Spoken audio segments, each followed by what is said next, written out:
Buenas a todos, les habla Josías. En este video vamos a hablar sobre los subespacios vectoriales. Entonces, vamos a ver un poco.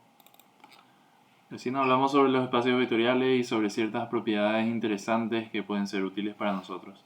Pero ahora vamos a hablar de los subespacios vectoriales y vamos a definir primero qué es lo que es un subespacio vectorial. Y tengamos por ejemplo un espacio vectorial, que sería esta bolsita de acá con todos los elementos que son los vectores y todo eso, todas esas propiedades que tenemos. Si yo agarro un subconjunto de ese espacio vectorial, a lo mejor ese subconjunto también podría ser un espacio vectorial. Pero no necesariamente eso es cierto. Porque, por ejemplo, acá yo puse el nulo, ¿verdad?, dentro del subconjunto. Sin embargo, si ese estaba fuera, ese sería un caso muy simple, muy sencillo de verificar que, bueno, ha de existir algún subconjunto que no le tiene al nulo. Y si no le tiene al nulo, bueno, no es un subespacio vectorial porque no es un espacio. Entonces, se estudió esto, ¿verdad? Se verificó y bueno, se llegó a que básicamente estas tres condiciones acá nos ayudan a verificar que un subconjunto de un espacio vectorial es un espacio vectorial también. Entonces, solamente con estos tres axiomitas de acá, que se pueden combinar en esta combinación lineal genérica de acá, podemos llegar a nosotros que tenemos un espacio vectorial, o sea, un subespacio vectorial en este caso, porque es un subconjunto o un conjunto más grande que es un espacio. Todo un juego de palabras, ¿verdad? Pero básicamente acá tenemos dos ejemplos de eso. Acá tenemos en R2 una recta que no pasa por el origen. Y como podemos ver, el elemento neutro aditivo no pasa por la recta. También si yo sumo dos elementos de la recta, eso sale afuera de la recta. Y también si yo agarro y le multiplico por un escalar a un elemento de esta recta, también sale afuera de la recta. Entonces esto definitivamente luego no es un espacio vectorial. Porque no cumple esto de acá y entonces no es un subespacio, ¿verdad? Sin embargo, esta otra recta que pasa por el origen cumple esos tres axiomas de acá. Y por tanto esa es un espacio vectorial. Y si vamos al específico, es un subespacio vectorial de R2 sobre el cuerpo de los reales. Bueno, entonces la tercera forma de ver esto es que si ln de U es igual a U, entonces estamos tratando con un subespacio vectorial. Pero eso no necesariamente es tan sencillo de entender antes de hablar de combinaciones lineales. Sin embargo, vamos a ver eso en el siguiente video. Por ahora entiendan nomás que todas estas propiedades de acá, con estos tres axiomitas de acá, yo ya puedo hacer que se cumplan. Y si ustedes quieren ir leyendo o quieren ir probando, pueden darse cuenta que si esto de acá se cumple, esto de acá sí o sí también se cumple para todos los elementos. ¿Por qué por ejemplo eso? Bueno, si yo tengo que la suma de dos vectores está ya en mi subconjuntito, ¿verdad? Yo sé que esto se cumple para todos los elementos del espacio vectorial original. Entonces, si eso se cumplía, la asociatividad, por ejemplo, para todo este espacio más grande, más vale que también se cumplía para este espacio más pequeñito. Lo que nos quedaba por verificar es que la suma queda adentro nomás, pero el resto es algo que sí o sí se cumplía ya para este espacio grande. Y bueno, entonces teniendo todo eso en cuenta vamos a ver algunos ejercicios como para asentar el conocimiento, ¿verdad? Y uno de ellos es este de acá. En este de acá, por ejemplo, nos dice como introducción ver si esto es un espacio vectorial o no. Y nos dice, bueno, estamos hablando de un sistema inhomogéneo de las ecuaciones lineales que tienen n incógnitas, ¿verdad? Y nos está pidiendo, ¿será que esto es un espacio vectorial? O sea, el espacio de el conjunto de las soluciones de este sistema inhomogéneo es o no es un espacio vectorial. Y la respuesta es que no. Y es no por culpa de esto de acá. Si yo tengo A por el vector nulo de Kn, eso es el vector nulo de Km. Porque está en una matriz M por N, ¿verdad? Y si yo me doy cuenta de que este es un sistema inhomogéneo, eso quiere decir que B es distinto de este vector nulo de Km. Entonces, como el vector nulo de Kn no pertenece a este conjuntito de acá, bueno, este no es un subespacio vectorial. Así de simple podemos decir que esto no es un subespacio vectorial. Entonces vamos a ver ahora el siguiente ejercicio. En el siguiente podemos ver que nos dice, por ejemplo, que tenemos una matriz y nos define un conjunto de esta forma. Y ustedes podrían jugar con esto si es que saben factorizar, ¿verdad? Y ustedes podrían hacer que A por X sea igual a no 5 veces X, sino 5 por Y por X.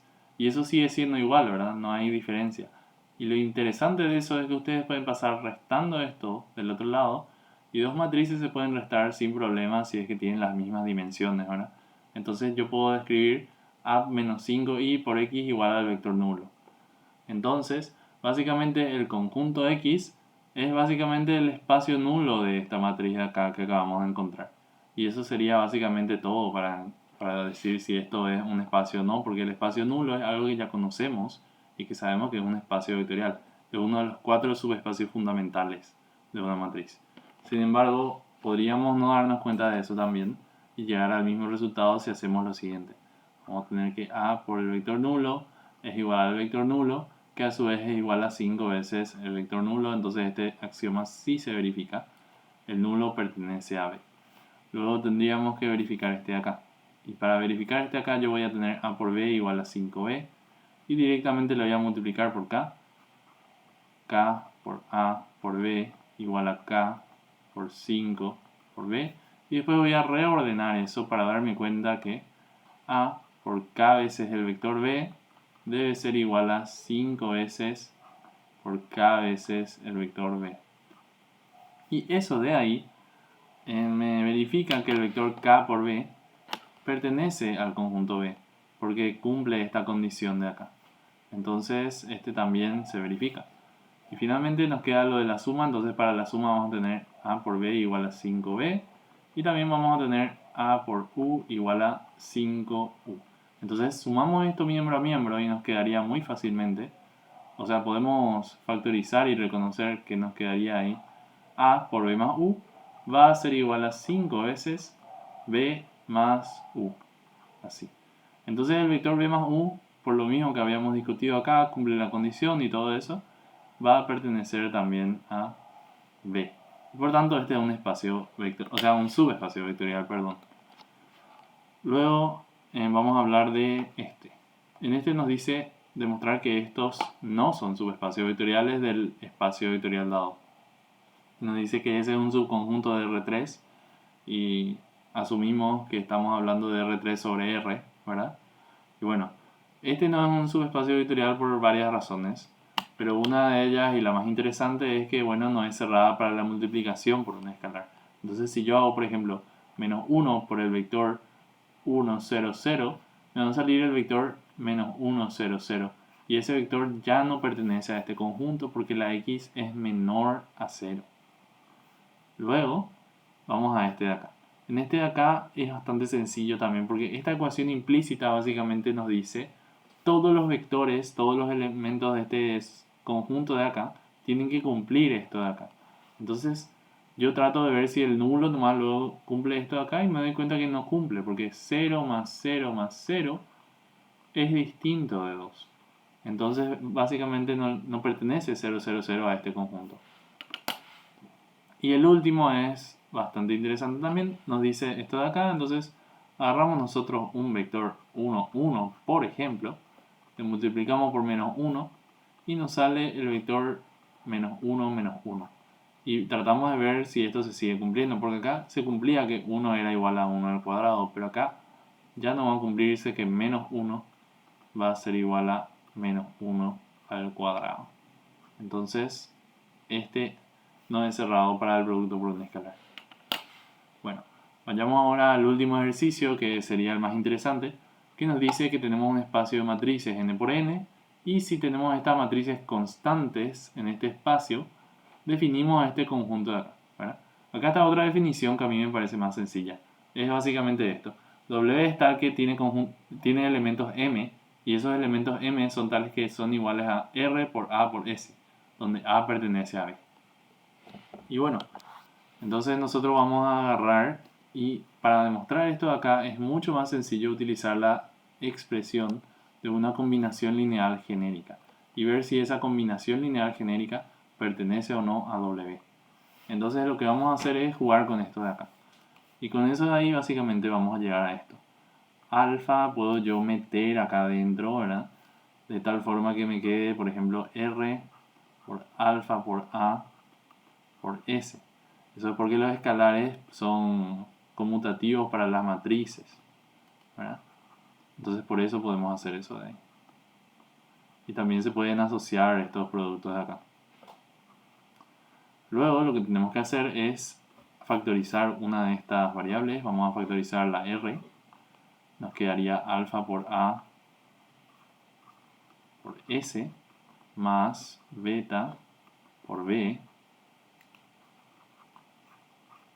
por S. Y nuevamente sacamos la S por la derecha, porque recuerden, las matrices no conmutan entre sí. Entonces tendríamos R multiplicado por alfa por A más beta por B por S. Y bueno, entonces lo interesante es que esto de acá nosotros sabemos que tiene que pertenecer a B. ¿Por qué? Porque es una combinación lineal de elementos de B. Entonces eso necesariamente pertenece a B debido a los 8 axiomas y cosas así. Entonces, si este es un elemento de B, llamémosle n, ¿verdad? Nosotros sabemos que W está definido tal que R por una matriz cualquiera de B por S es un elemento de W.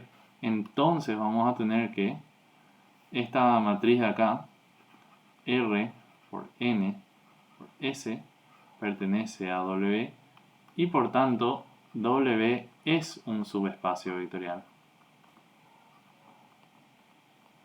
de B sobre R. Así.